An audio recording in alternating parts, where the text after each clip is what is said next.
Alors, Alfa Romeo a révélé son Tonale SUV donc thermique, mais qui aura quand même une version hybride rechargeable. Pas d'électrique par contre. Avant le passage sous les tenders Stellantis, Alfa Romeo avait déjà préparé son avenir avec l'arrivée d'un nouveau SUV, le Tonale. Placé sous le Stelvio, il portait sur son toit toutes les ambitions de la marque italienne pour revenir sur le marché avec la réorganisation du groupe. Le projet n'est pas tombé à l'eau et conserve ses gènes FCA. La dernière création du groupe FCA finalement. C'est pour cette raison que le Tonale n'est donc pas le Peugeot 3008 habillement rhabillé que certains envisageaient. Car sous ses 4,53 m de long et sa robe fidèle à celle du concept car dévoilé en 2019, le Tonale repose sur la plateforme FGA Small héritée du type Compass, mais modifiée sous le cahier des charges de la marque. Toujours ces jantes à trous là, chez Alpha, j'aime pas du tout, franchement c'est moche. Comme son cousin américain, le SUV adopte une nécessaire motorisation hybride rechargeable.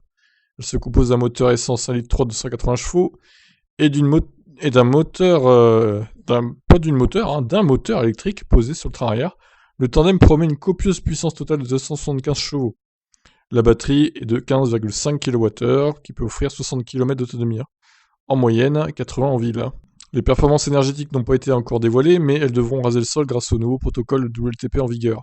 La première voiture hybride rechargeable d'Alfa Romeo héritera en outre des dernières innovations technologiques du groupe, à l'image de l'assistant d'Alexa Amazon, de la connexion 4G, des mises à jour à distance ou du carnet d'entretien au format NFT, infalsifiable tout au long de la durée de vie du SUV.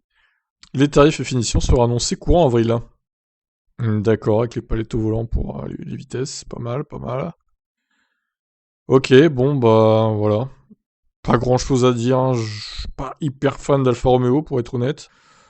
C'est un peu une marque qui se meurt selon moi. Après, bon, avec l'électrique, ils vont peut-être dans le futur retrouver un nouveau souffle, j'espère pour eux.